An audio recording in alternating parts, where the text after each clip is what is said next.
Dabar, vaikučiai, darysim iš plastelino darbelius. Reikia mums lipdymui, reikia būtinai, kad būtų pirščiukai pamankštinti. Padarysim tokią pasaką, be galo pasakysim. Mokate, ne? Gerai. Turėjau muolę gabalėlį, suminkiau mažą kunkulėlį, įdėjau nuosi luputes, o jis begėdis nor man kas.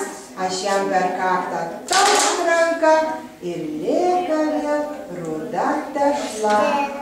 Pagaila muolė gabalėlį, suminkiau mažą kunkulėlį, įdėjau nuosi luputes, o jis begėdis nor man kas. Aš jam per kaktą taust ranką ir lieka vėl ruda tešla.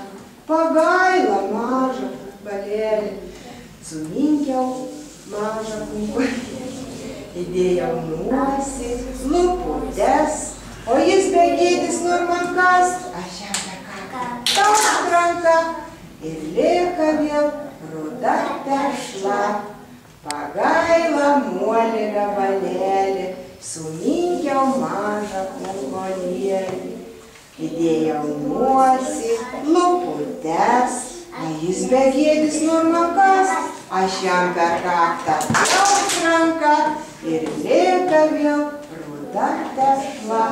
Pagaila muolė gabalėlį, suminkiau mažą kunkulėlį, įdėjau nuosi luputes su šypsena,